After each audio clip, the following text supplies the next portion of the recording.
On winter mornings, a return is not always to places alone, but to the hidden self buried beneath the dust of years. The story we will unfold is not just about a painter who returned to his studio, but about a journey into memory and the soul.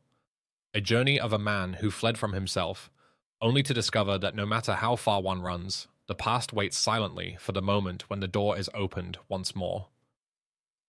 This is not a fleeting tale, but a long meditation on art, on the pain of absence, and on the eternal question: do we paint to reveal the world as it is, or to confront the truths we hide within? This story is a mirror for anyone who has lost something along life's path, thinking it gone forever, only to realize that some things never die. They wait patiently for us to return. Did you know that your support is our only source of livelihood? So please support us, and we thank you. On a grey morning of a soft winter, snowflakes fell like ghostly birds gliding silently in still air. After 17 years of absence, Adrian returned to his old studio, the place that once was the heartbeat of his life, the window through which he gazed upon his inner world. Standing before the oak door, he felt that time had carved not only his face, but the very wood itself. When Adrian touched the brass handle, it was as though he touched a past that no longer belonged to him. The door gave a long creak, like the groan of forgotten time, and opened to a sleeping room. The scent of old fabric, linseed oil, and cold ashes filled his lungs, carrying him back to years when these walls had been his only homeland. The room seemed like a tombstone of time, dust swirling like dim gold in beams of light, while the floor still carried the faint traces of footsteps long past. In the far corner leaned the painting, unfinished, as if a heart had stopped mid-beat. Time had turned that pause into a quiet death, a death that awaited the painter's resurrection. Adrian approached this canvas as a lover approaches the grave of a beloved. It was a dense forest bathed in twilight purple, trees interwoven like verses of a difficult poem. Yet the brushstrokes stopped where a woman should have appeared: Isabella. Her presence haunted him, the unfinished portrait a ghost of his own fear to lose her forever. He remembered now, it was her eyes. He had stopped at them, terrified. He feared that if he painted them, they would no longer be hers. Or worse, they would betray what he truly felt. Those eyes had challenged him without words, carrying everything he could not say, could not paint, could not even admit to himself. Sitting on the worn wooden chair before the canvas, Adrian stared for hours. He knew this was not simply an incomplete painting, but a suspended life, a breath that never fully escaped. The questions he had buried in time returned like a storm. Why did he abandon art? Was it truly art he fled, or himself? Memories lashed his mind like sparks of fire.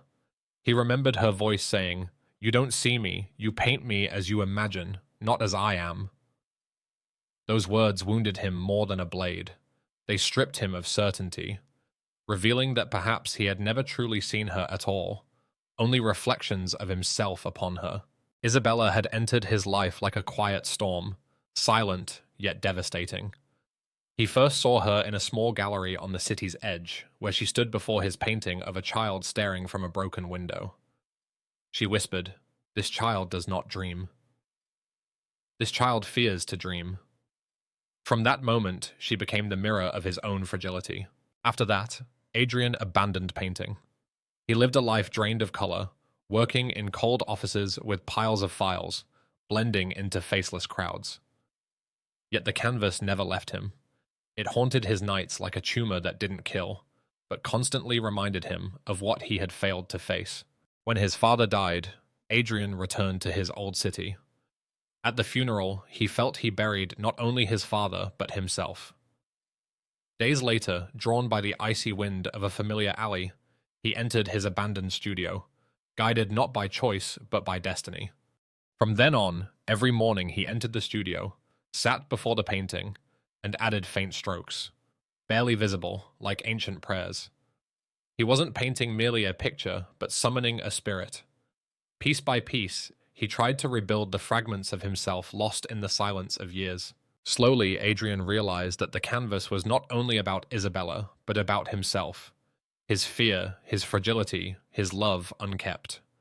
It was not a portrait of a woman, but of his own soul, laid bare in color. When he approached his eyes again, fear seized him.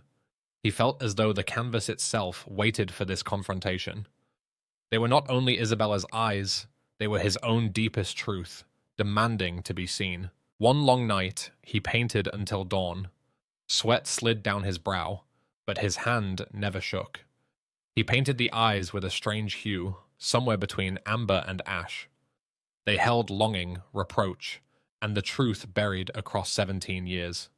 When the eyes were complete, he neither laughed nor wept. He simply sat in silence, emptied of a burden carried all his life. The painting was no longer a painting. It was confession, liberation, and peace. In the days that followed, Adrian was no longer the same.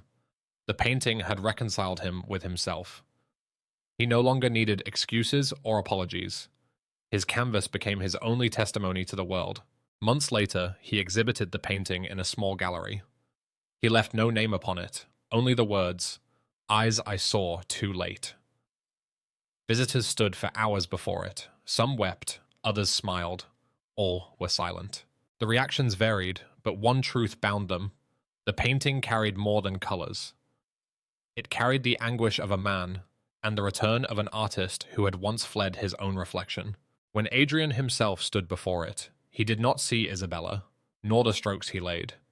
He saw himself, his silence, his fear, his brokenness, but also his triumph over them. It was the truest mirror he had ever known. Art, he realized, was no longer escape, but confrontation. Canvases are not merely vessels of beauty, but arenas where the deepest truths reveal themselves, truths words dare not speak.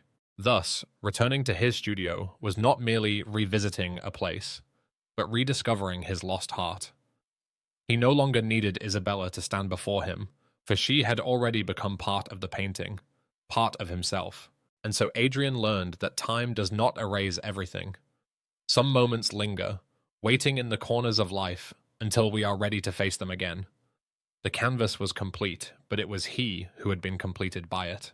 Adrian's story is not only that of a painter who returned to his unfinished work. It is the story of every soul that flees itself only to return one day. Paintings are not merely colors, they are mirrors of the spirit. Returning is never a return to the past. It is the rebirth of truth.